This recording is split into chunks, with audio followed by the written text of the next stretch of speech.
once again to the Coffee and Heroes YouTube show. It's our new slot. It would appear on a Wednesday as opposed to a Tuesday. Apologies for the slight delay. I had quite the eventful day today, helping my dad with some DIY, which involved quite a lot of destruction and a lot of rebuild. But it just meant that it took up pretty much my entire day this Tuesday, so I'm having to record this Tuesday night. But it's out on New Comic Book Day, so can't say fairer than that.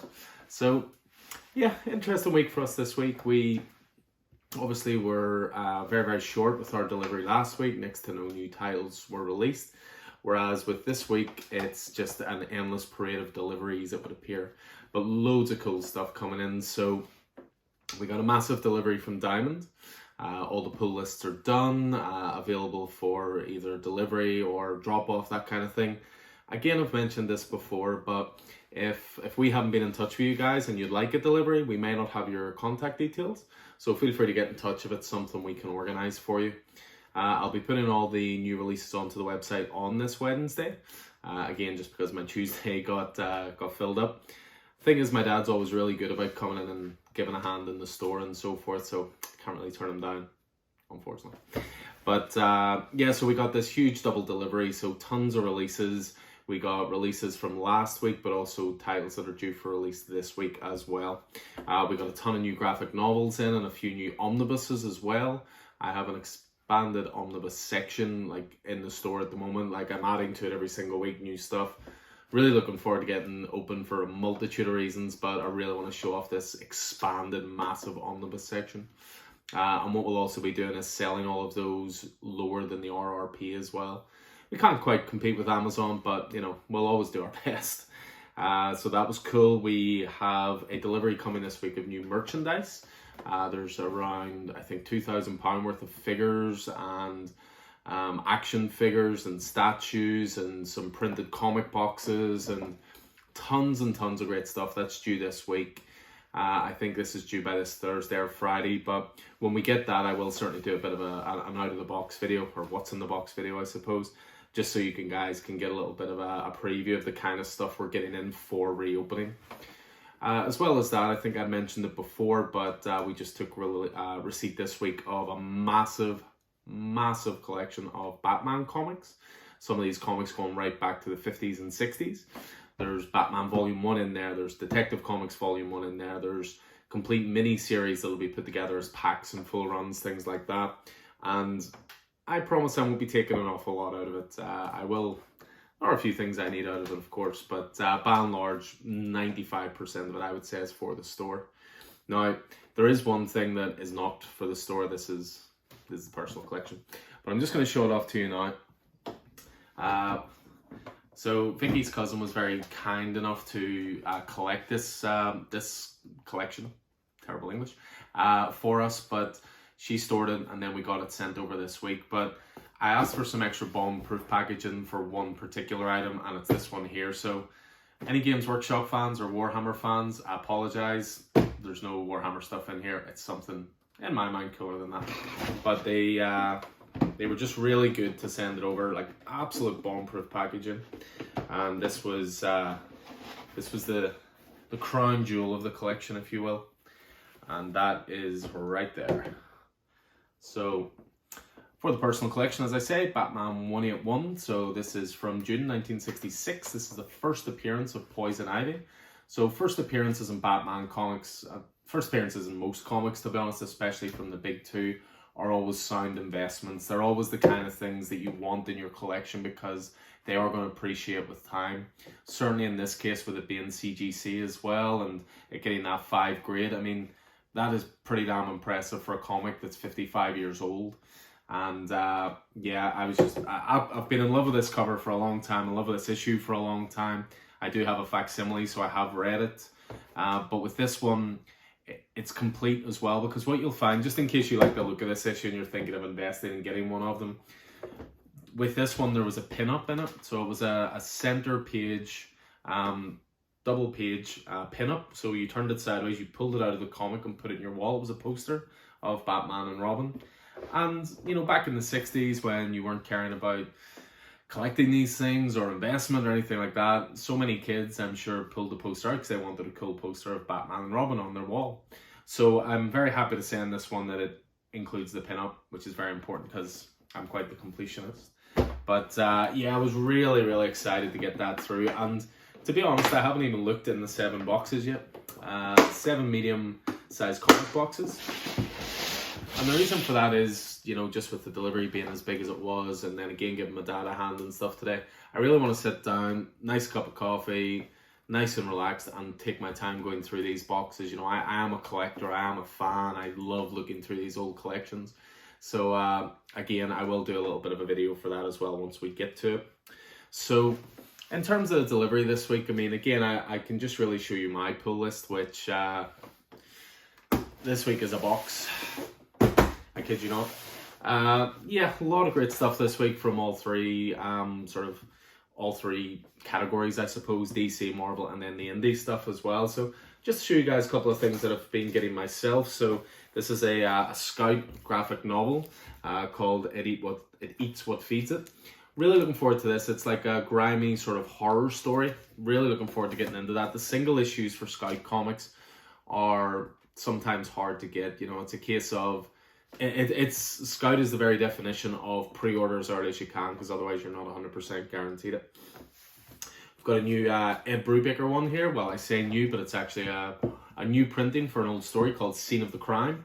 So this is Ed Brubaker, also Michael Lark, and then Sean Phillips as well. This is very early on in the Brubaker-Phillips canon. This is an interesting little one because I'll just hide our diamond number there. Yeah, so what this is actually, there's a graphic novel that came out there 2 weeks ago called Afterlift, and Afterlift was essentially a digital first series that was written by Chip Zdarsky. And what happened was, if you ordered a set amount for your store, when it hit print, you were sent these, which are essentially little book plates, but they have been signed both by Chip and also by Jason Liu, who was the artist on the book. The print itself was actually done by Jeff Lemire, so we've got a very limited amount of these, but some of them will be going on the website, and then some of them kept for the store for reopening. But, you know, a couple of genuine signatures there, and also a cool little book plate as well. What else have I got this week? I've got the next issue of Rorschach. Really looking forward to digging into this, really digging that series. Tom King, Jorge Fornes so far. We've got, let's see, there was this really cool new printing for 7 Secrets, and I'm a complete 7 Secrets slut. I'm not afraid to say I have so many variants. Love this series, but this is a brand new print series so if you look, you'll see the main character there, first of all, and then with each new variant for each issue, so that was issue 1, then issue 2, you're starting to see the cast of characters come to life, and more appearing on the covers. Damn you, Tom Taylor, I keep spending so much of my money on 7 Secret stuff. I got a really cool variant recently, actually, which was highly inspired by Akira, which was really cool. We've got X-Men Legends #1, so this is the first part of a connecting cover for that series. Looking forward to tucking into that. We have, what else have we got here? We've got Neil Gaiman, Norse Mythology, with P. Craig Russell. We undoubtedly have the biggest release of the week, which cover should I show you? I'll show you the connecting cover, which is Keenan Black #4, so easily one of the biggest titles out this week. I did have a spoiler cover in there. I didn't really want to show you guys. I have read it, but I don't want to spoil it for you guys. What else have we got? We've got, so I'm really enjoying collecting these Future State second printing variants as well, which are essentially character breakdowns for different titles. So what we have there, that one is Robin Eternal #1. We've got for Justice League #1. We've got for Wonder Woman #1. We've also got for Green Lantern #1 there as well. So what else is out this week? We have American Vampire 1976. So next issue of this is book 5. Unfortunately, that's coming to an end soon. Won't talk about that too much. And then again, I will always go for all the Future State titles, because I think I've spoke about it before, but I'm really digging Future State so far. So what releases are this week? This is a combination of titles that should have been out last week and also out this week. So you have Catwoman, we have Dark Detective, Immortal Wonder Woman, Justice League, Nightwing, really looking forward to that, Robin Eternal, we have Shazam, Superman Worlds at War, we also have Superman Wonder Woman, and the next Batman as well. So that's all your Future State stuff this week. Plenty to choose from there and plenty to enjoy. What else have we got? We've got the start of a new DC Anthology series, Truth and Justice. So that's a brand new #1. I believe that'll have different creative teams on each issue and it'll follow different characters as well. We've got Black Widow #5, the Kelly Thompson series, enjoying that. One of my favorites as always, Daredevil on next issue of that. So that's another Keenan Black tie-in, that's #27. Got Eternals #2. I really enjoyed Eternals #1. It's not a title I know an awful lot about, but I'm certainly happy to learn a bit more based on what I read in issue 1. That's Kieran Gillen and Esad Ribic. I'm collecting all the Keenan Black tie-ins as well, so you've got Fantastic Four there, which is #29. We have a brand new one-shot this week. This is Immortal Hulk Flatline, which is written and drawn by Declan Shelby, friend of the store. We also have #2 of Iron Fist, Heart of the Dragon. First issue, that was surprisingly good as well. And then a few more different Keenan Black tie-ins just to show you here. So I'll just pull these all out at once just so you can keep on top of it, because keeping on top of Keenan Black and all the tie-ins is difficult. So what we have is Keenan Black Black Panther, Keenan Black Planet of the Symbiotes, that's #2. Got Keenan Black Thunderbolts, also #2. Miles Morales Spider-Man, that's a one-shot tie-in. Same with Savage Avengers, #18. And then we have Sword #3, also a Keenan Black tie-in. What else have I got in here? We've got Thor #12. This is continuing the Prey storyline, so great stuff in this from Donny Cates and Nick Klein. We've got the next anthology issue of Wolverine Black, White and Blood. And this one, I think, who's working on this one? We've got John Ridley, we've got Jorge Fornes, we've got Donny Cates, Chris Bacallo, Jed McKay, Jesus Says, so a real stellar lineup there. So we're on to the indie stuff now. We've got a new AWA title called Casual Fling. I just really enjoy collecting all the AWA stuff. We've got issue 3 of one of those series, which is called Erratic, which is all about a superhero who can only essentially tap into his powers for 10 minutes a day. We have the next part of the grown-up version of Harry Potter, as I like to call it, which is Excellence. This is up to issue 10 now. The first trade's available of that. If it's not something you've given a go to and you fancy some sort of adult wizarding, very, very good. We've got Last Ronin, #2, coming this week. That cover there, that's a little 1 to 10 variant that I have. Then we have issue 2 of Haha. If you listen to the podcast at all, we were going through our reviews. I think it was a big review show that we did, and the Haha was my pick of that week. What else have we got? We've got Knock 'em Dead. So that's a really cool sort of horror comedy series from Aftershock. We've got Last Witch, #2. I haven't read #1 yet, but I've heard really good stuff, so I'm on board. We've got the latest issue of Once and Future, so #16. Again, Kieran Gillen and Dan Mora on that one. We've got The Picture of Everything Else, which is this really cool little horror title through Vault Comics, and this is issue 2. I thought the first issue of that was very, very good. One of the biggest indie releases this week is definitely Radiant Black. This is from Kyle Higgins, and a lot of guys are equating this to his Power Rangers run, but it's a brand new original creator-owned series, which has been getting very good reviews and a lot of good notices so far. We have Steambound, which is from Behemoth Comics. Again, a small indie imprint, but I always like to give #1s a go, so I'll always get the #1s of stuff like that in. And then what have we got? The last couple here, we have Stillwater #6. Can't go wrong with more Zdarsky. We got True Lives of the Fabulous Killjoys, National Anthem. So I believe this is coming to an end very soon. That's issue 5. We have the end of the second arc of Undiscovered Country with issue 12. Snyder and Charles Soule on that. We have Walking Dead Deluxe #9. Really, really enjoying discovering The Walking Dead again. It's been a long time since I've read these early issues, and I've sort of said it to people just in the same way that I never noticed the black and white in Walking Dead, and it never annoyed me and never affected the reading and enjoyment of it.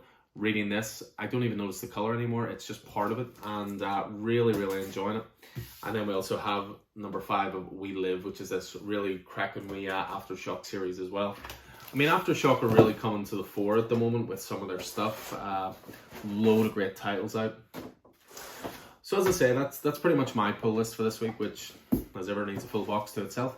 But a lot of those titles will be going on the website on the Wednesday this week, just in time for New Comic Book Day.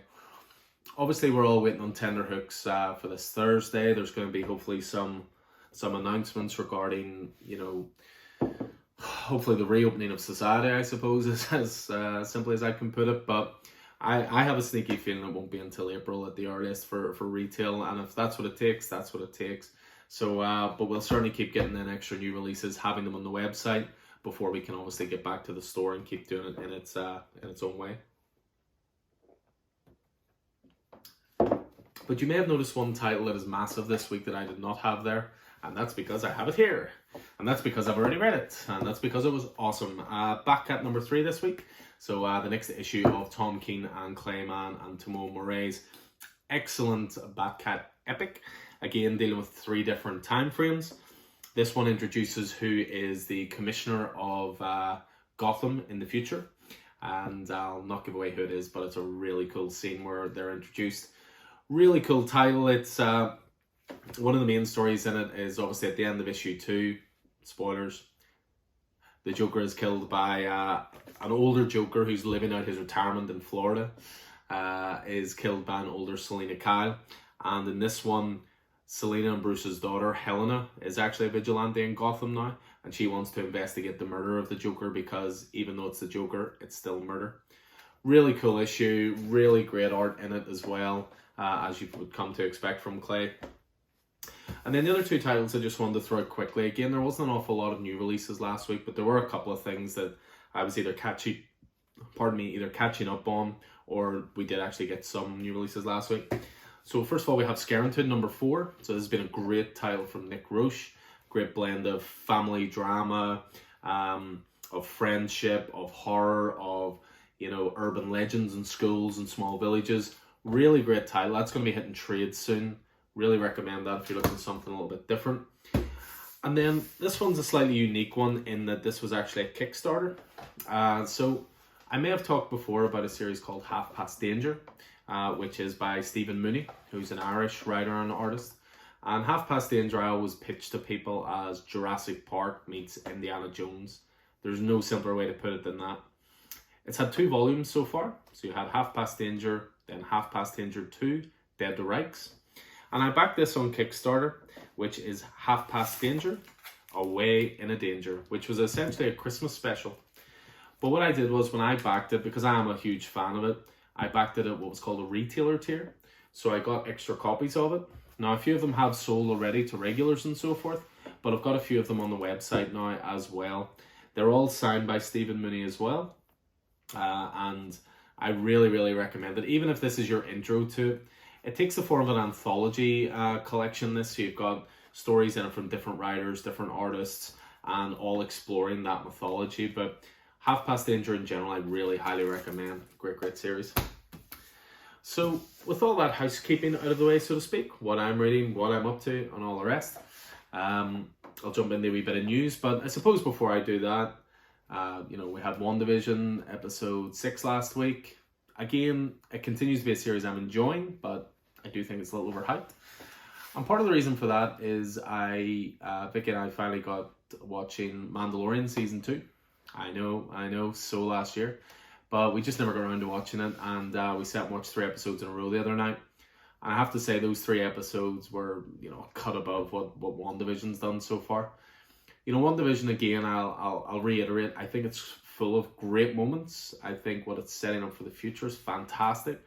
But I sometimes find the episodes a little meandering, to be honest, and I find that they're almost struggling to fill the runtime. Hence the massive amount of credits at the end of every episode. But might be an unpopular opinion. That's fair enough. I hope you guys are enjoying it.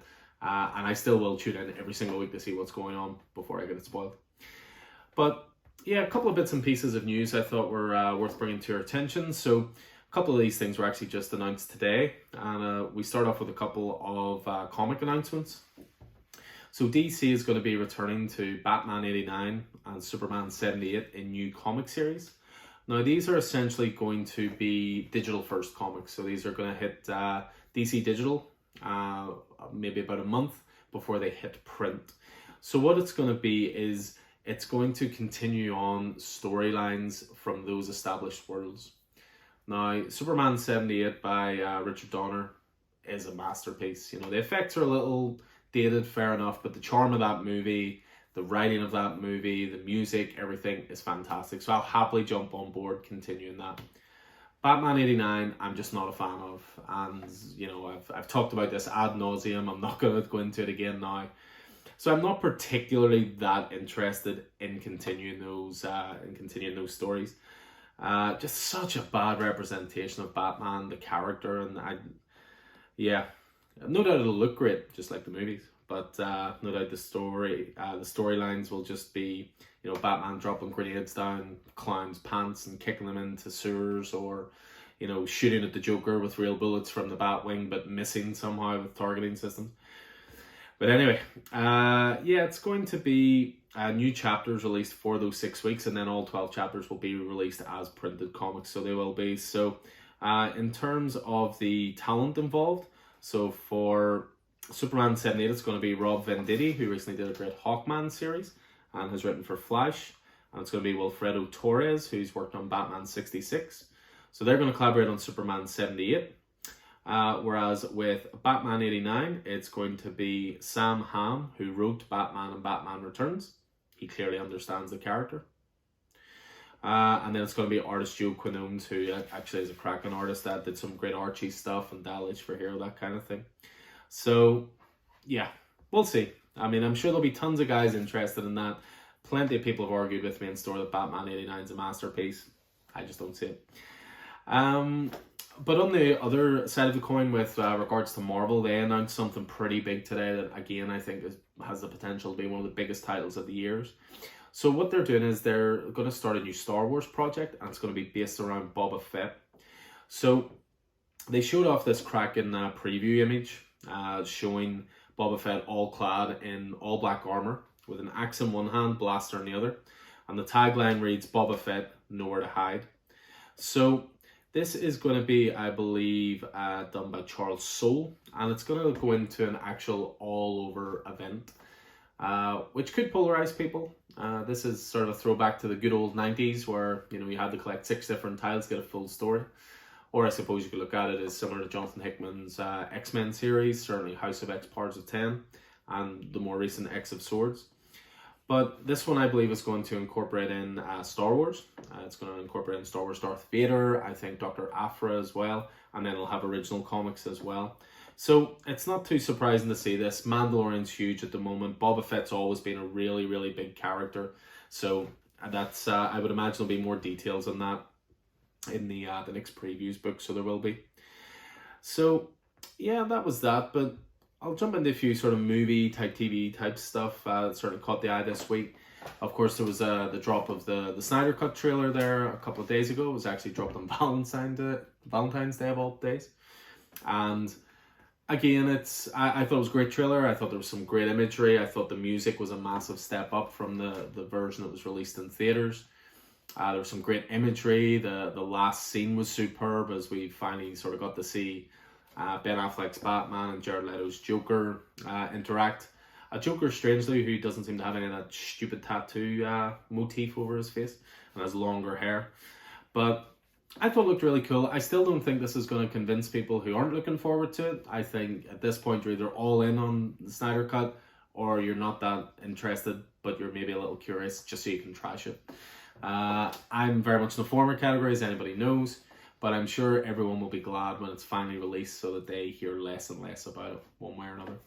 But I'm looking forward to it. Again, thought the trailer was great. Love the imagery of Darkseid with Dayside to one side and Granny Goodness confirmed on the other side. I will be curious if this Granny Goodness is in any way linked to the Tom King scripted Fourth World movie that is on its way. So I would seriously doubt it, because I think that will confuse people. And I don't see them continuing with Snyder after this. They're going to be like, look, we gave you all the money you wanted. We gave in to the fans. There's your movie. Right, Pattinson, you're our Batman. Come back over this way. So I don't think it will be linked, but it'd be a cool idea if it was. So, and then just the other thing that caught my eye, certainly movie-wise, was that once again, Disney CEO Bob Chapek has said that they remain committed to Black Widow being a theatrical experience. Now, this did come with a slight caveat, because obviously Disney Plus is getting bigger and bigger, and they want original content to drop just the same way that HBO Max wanted the Snyder Cut, for example. So he did say we're still intending for it to be a theatrical release. We are going to be watching very carefully to see whether that strategy needs to be revisited. So I guess we'll see. I mean, just looking at the numbers here, there are 95 million subscribers worldwide to Disney Plus. They drop Black Widow on there and say the future MCU movies are going to be on there. You can probably double that figure. You know, that's how big the Marvel movies are now. So we shall see. We shall see. But anyway, that's going to pretty much do it for us this week. Again, just keep an eye out for a couple of those What's in the Box videos coming up, you know, going through that Batman collection, the merchandise order that's coming through to us as well.